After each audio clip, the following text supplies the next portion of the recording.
Macam minggu ni kita jemput Bank Negara, kita cadang nak jemput beberapa daripada kalangan pakar-pakar rujuk. Sebab kita tahu inflasi ni bukan negara kita aja.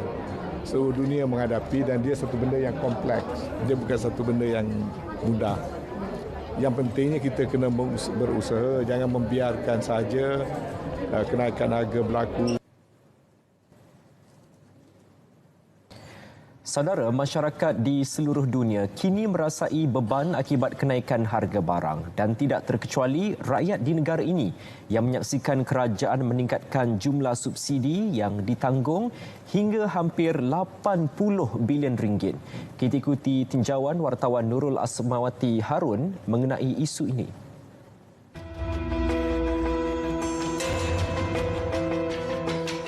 Macam sotong pun naik harga, ikan, ayam, daging semua naik harga lah. Kita gaji pun tak naik kan? Lepas tu barang harga naik kan? Minyak lagi dah naik. Tak balance dengan gaji kita sebenarnya kan? Saya sebagai pengguna harian, saya rasa memang rasa tertekan lah sikit. Disebabkan barang-barang sayur, ikan apa semua naik ni. Yalah, kita sebagai rakyat memang rasa tertekan lah dengan harga barang mendadak sekarang ni naik. Realitinya bukan pengguna sahaja yang terbeban dan terkesan. Golongan peniaga turut berasa tempiasnya. Jualan mereka sedikit merosot. Kebiasaannya memang penuh orang. Tapi dengan mandangnya dengan ikan naik, dengan daging pun naik, dan gula, ayam semua keperluan semasa, stok semasa ni naik. Macam mana dia orang nak buat? Daging orang beli ikut ala kadar je lah. Jadi yang terjejas ni peniaga. Hari 2 ni nak sambut raya. Nak sambut raya ni mungkin daging akan naik lah. Tak tentulah sama ada daging import ataupun daging tempatan. Tapi minta kerajaan pantaulah benda-benda macam ni. Namun lain pula reaksi peniaga ayam ini. Penubuhan pasukan khas jihad tangani inflasi baru-baru ini nyata membantu. Buat sampai sekarang ni ayam dah turun sikit, alhamdulillah lah. So boleh kata menampung sikit lah. So tak ada risau, bekalan pun banyak.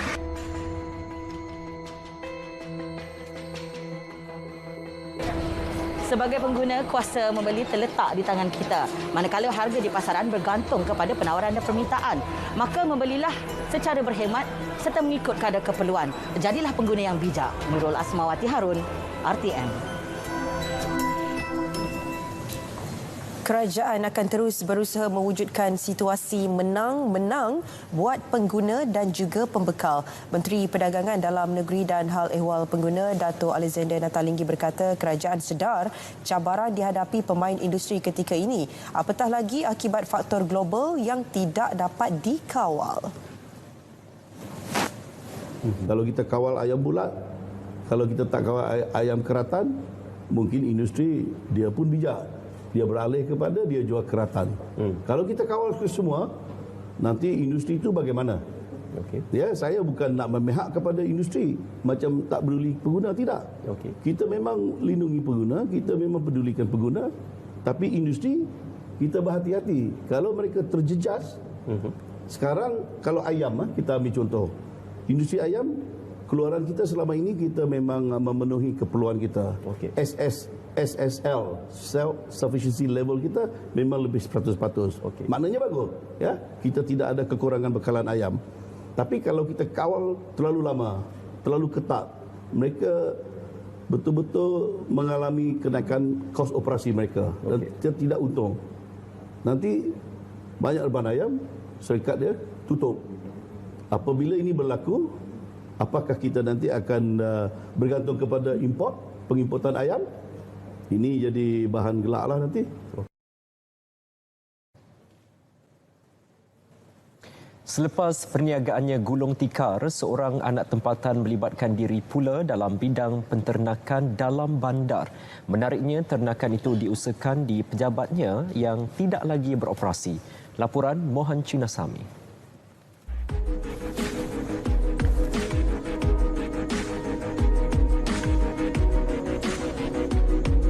Bekas usahawan Cartigain Danielson menceburi sektor itu tahun ini ekoran kebimbangan terhadap sekuriti makanan. Saya tengok buat masa kini krisis makanan dia semua dunia adalah. So So saya fikir nak buat apa. Bisnes pun slow. So sekarang memang efektif punya bisnes dalam bidang peternakan, pertanian ini untuk kawal makanan lah. So that's why saya choose bidang ini. Usaha itu dilaksana di premis berkenaan selepas mendapat lampu hijau daripada pihak berkuasa tempatan PBT. Buat masa ini, Cartigain membela 150 ekor anak ayam, 4 ekor ayam kacuk dan 50 ekor burung puyuh dengan pemantauan teliti. Jelasnya, pemeliharaan ayam dalam bangunan lebih selamat daripada keadaan cuaca tidak menentu selain gangguan haiwan seperti ular dan biawak. Sekiranya berjaya, penternakan kaedah itu akan diperluas menerusi bantuan Kementerian Pertanian dan Industri Makanan. So saya juga menggalakkanlah anak-anak muda sekarang untuk menceburi bidang pertanian dan peternakan ini yang bagi banyak manfaat.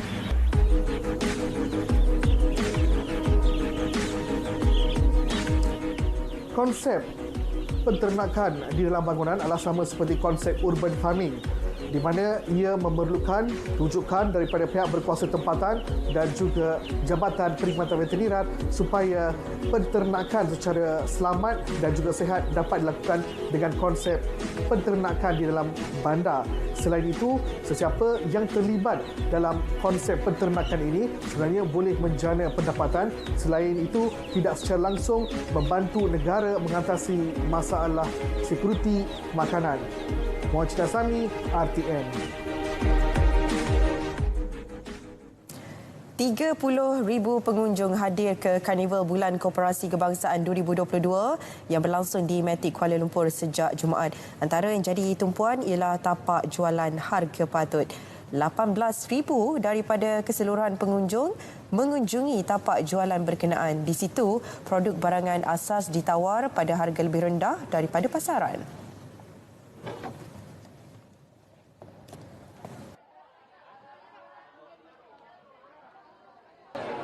Dengan jualan ayam RM10 seekor, pengunjung memang menyerbu untuk mendapatkan ayam dengan harga yang paling murah. Cumanya saya berharap pengunjung-pengunjung yang hadir pada hari ini dapat membeli barangan jualan yang telah kita buat ni dengan harga yang happy hour. Diorang telah lelong barang-barang tersebut.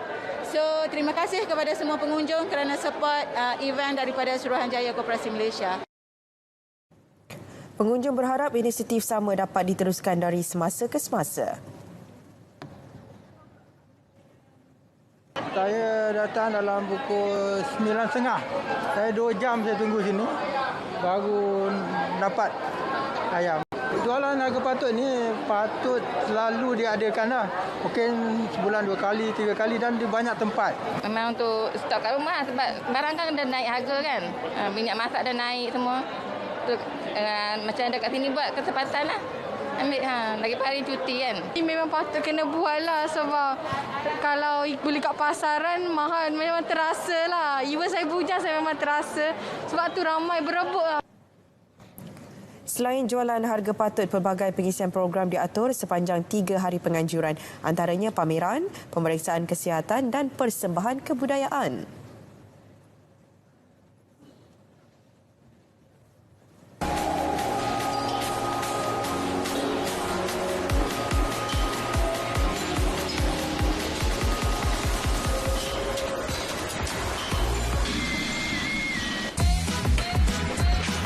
Jom, Absal Cafe.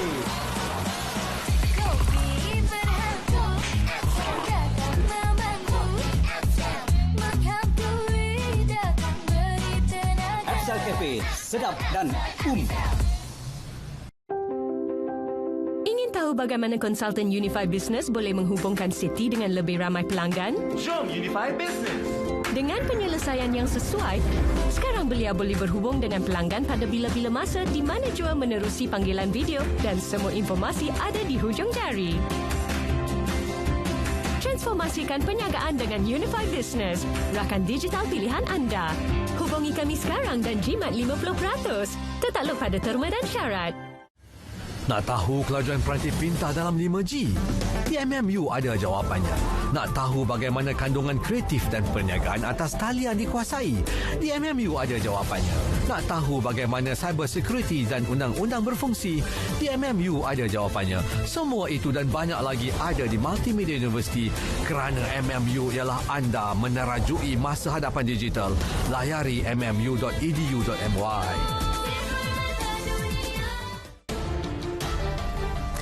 Bertemu kembali.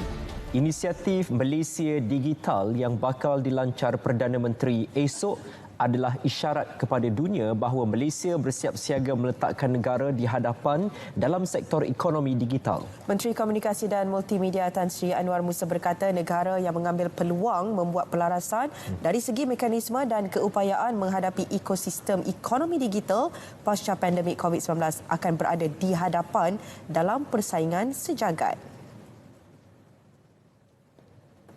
Amatlah bertepatan bagi MDEC untuk memberikan fokus bukan sahaja penghargaan tetapi selanjutnya memberi fokus dengan tumpuan dan penekanan yang baru bermula daripada sekarang bagi 25 tahun yang mendatang. Adalah tepat kita melancarkan besok satu program, satu rancangan yang melambangkan iltizam dan komitmen negara kita untuk menangani dan menguasai ekosistem yang baru ini. Beliau berkata demikian pada majlis penyampaian anugerah penghargaan Industri Ekonomi Digital Malaysia sempena sambutan Jubli Perak MDAG di Ibu Negara. Trend ibadah korban di luar negara kini semakin popular dan diterima ramai. Salah satu agensi terkemuka yang menyediakan perkhidmatan itu adalah Ad-Diniyah. Mereka berpengalaman melaksanakan ibadah korban dan akikah di pelbagai negara seperti di Kemboja, Indonesia, Bangladesh, Thailand serta Myanmar. Menurut penaung Ad-Diniyah, Ustaz Zakaria Awang Al-Ahmadi, Kemboja dan Selatan Thailand bagi melakukan ibadah korban dan akikah adalah bersesuaian dengan situasi masyarakat Muslim di sana. Bersesuai keadaan ibadah korban tersebut kerana sebahagian besar masyarakat Muslim di sana terguna pada kalangan fuqara, fakir-fakir dan masakin, miskin. Itulah majoritinya. Harapan adanya kempen kita tahun ini agak meningkat. Kita harapnya meningkatlah pengorbanan kita. Kalau kita di Kemboja kita harap sekurang-kurangnya 500 ekor lembu, 1000 ekor kambing, barulah menepati sasaran yang kita perlu. Kalau di Malaysia ni kita harapnya sekurang-kurangnya 500 ekor lembu, 2000 ekor kambing.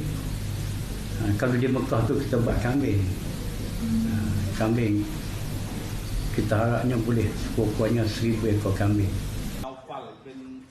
Bagi Duta Ad-Diniyah, Ustaz Dr. Zamri Mantop, harga pakej yang ditawarkan adalah berbeza kerana ia mengikut harga pasaran haiwan sembelihan di negara berkenaan. Satu bahagian lembu di situ yang boleh di-share kepada 7 peserta korban hanya RM350 saja. Kos di Malaysia ni agak mahal, tetapi satu bahagian lembu RM850, manakala seekor kambing RM1,200. Kaedah fiqah ada menyebut ma la yudriku kulluh la yudriku jalluh. Kalau tak boleh buat semua, jangan tinggal semua. Bila dia nak buat kat Malaysia tengok mahal, dia tinggal terus. Kita bagi option untuk di negara Kemboja ataupun kita teroka baru tahun ni di Mekah tapi tak ada lembu, hanya kambing sahaja, RM450 sahaja untuk seekor. Orang ramai yang berminat menyertai kempen korban dan akikah bersama Pertubuhan Ad-Diniyah boleh melayari laman sesawang atau menghubungi talian tertera untuk maklumat lanjut.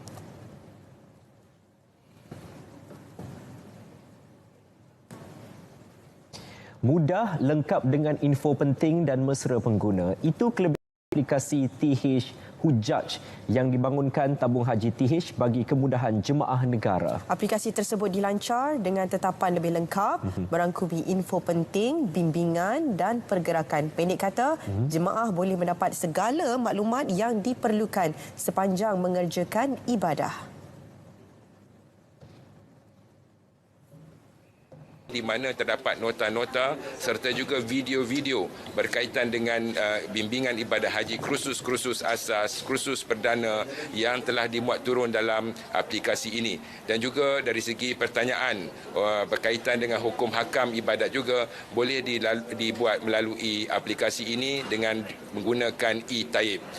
Dan info-info yang lain seperti suhu, seperti waktu semayang, seperti telefon-telefon penting dan juga lokasi tempat mereka berada.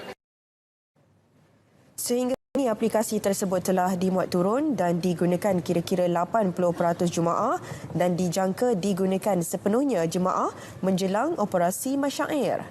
Penerbangan, lokasi maktab, lokasi penginapan, dekat sini kita ada banyak dalam aplikasi ini juga dia ada menunjukkan kita punya aktiviti-aktiviti yang akan kita lakukan semasa kita berada di Tanah Suci. Saya dapat tahu di mana saya dan dia boleh link juga kepada Google Map di mana saya dapat mengetahui berapa jauh jarak perjalanan daripada di mana saya berada ke hotel.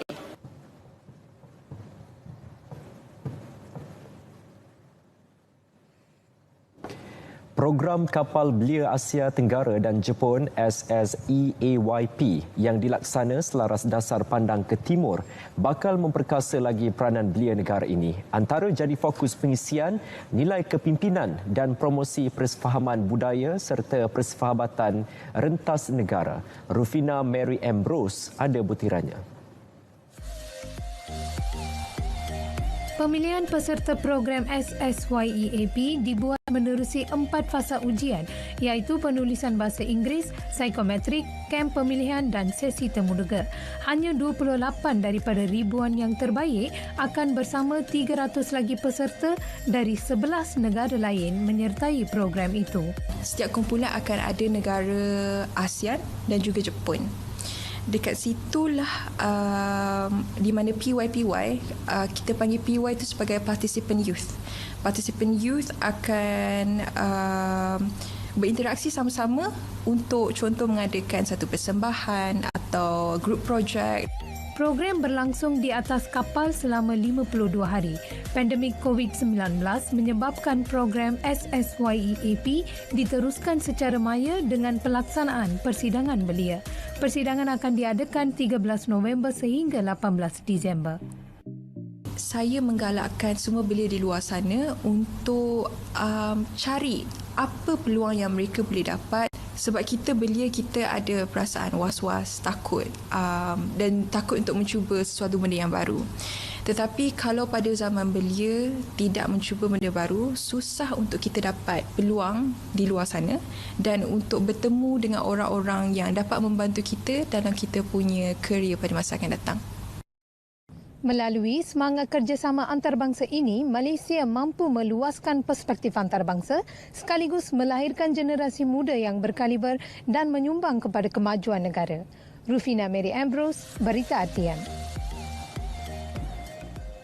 Baik, sempena sambutan Hari Pahlawan bulan ini, 12 bekas prajurit negara berkongsi kisah perjuangan mereka menerusi program legasi veteran di Taman Tugu. Pengunjung berpeluang bertanyakan segala perkara berkaitan pengalaman mereka mengangkat senjata.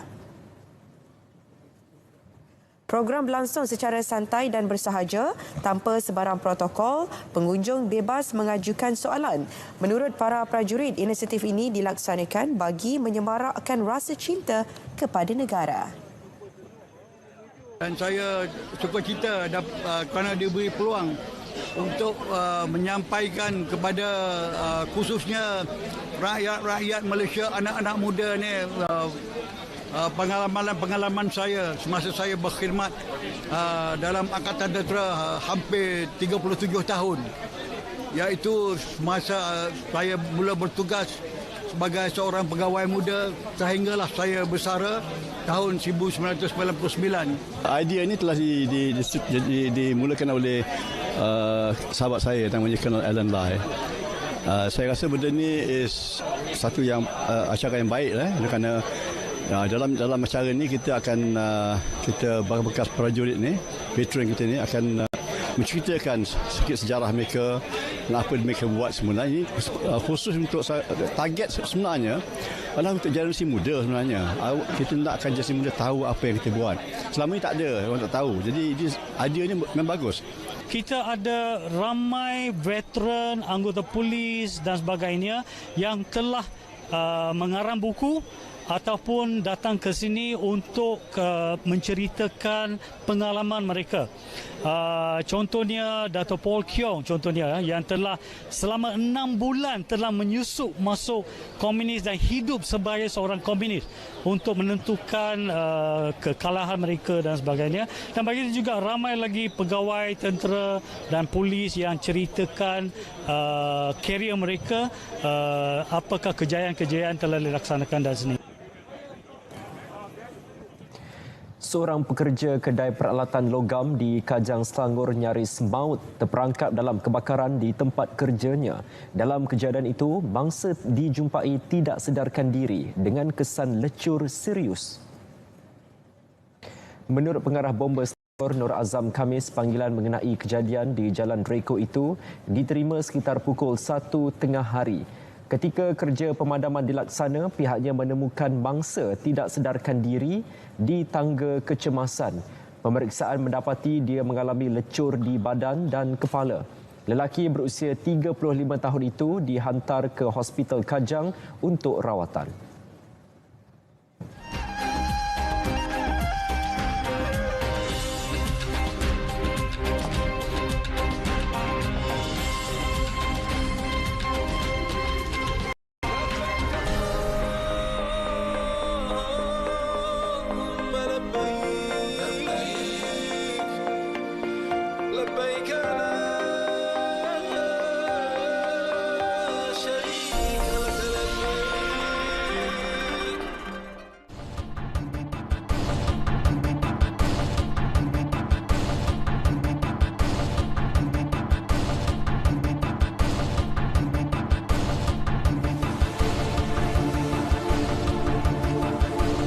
Bersua kembali. Harga minyak sawit mentah MSM dijamin tidak susut lebih rendah daripada RM4,500 satu tan. Jaminan diberi Kementerian Perusahaan Peladangan dan Komoditi. Harga sawit susut tidaklah susut jatuh sampai ke tahap 2,500 yang dulu kita memang all the time normal price 2,500. Tapi seperti saya telah jangkakan dahulu, saya kata harga sawit yang baru new norm akan jatuh ke RM4,500 ke RM5,000. That is going to be the new norm. So now kita dalam fasa itu, tapi fasa ini a bit terawal. Pada saya, jangkaan saya 4,500 dengan 5,000 akan terjadi ujung tahun. Tapi kerana disruption in market situation now, hari itu Indonesia pergi tahan sekejap, lepas tu Ukraine war, jadi itu mengakibatkan kita punya harga sawit ni dah mula turun. Tapi tak akan go lesser than 4,500.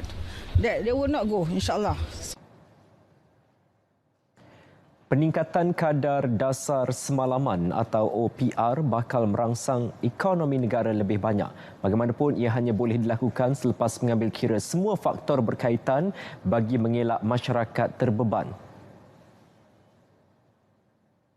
Bank negara mengambil kira semua aspek apabila mengolah polisi dan kadar faedah OPR pada hari ini terlampau rendah di pasaran dan kerana itu bank negara perlu meningkatkan kadar ini bagi membolehkannya menggunakan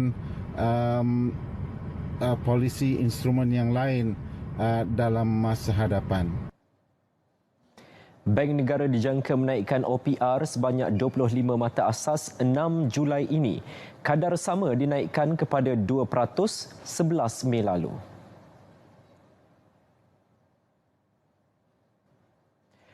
Penubuhan Koperasi Rakyat BR 2.0 Malaysia Berhad atau BR 2.0 memberi peluang pada rakyat terutama golongan B40 dan M40 memiliki saham. Inisiatif menggalakkan golongan itu terlibat aktiviti pelaburan sekaligus memberi pulangan baik kepada mereka. Yang ini pun kita target nak buka dalam 3 bilion juga. Jadi kita harap satu hari nanti adalah koperasi yang boleh memberi selain daripada merakyat yang boleh memberikan dividen dua digit lah kepada penyimpan-penyimpannya, dan kita khusus kepada beberapa golongan kota ni kita akan tentukan. Perunding bakal dilantik agar pelaksanaan BR 2.0 mencapai matlamat. Tan Sri Noh ditemui selepas merasmikan Mesyuarat Agung Perwakilan Tahunan kali ke-36 Koperasi Perkhidmatan Pelajaran Nasional. Semalam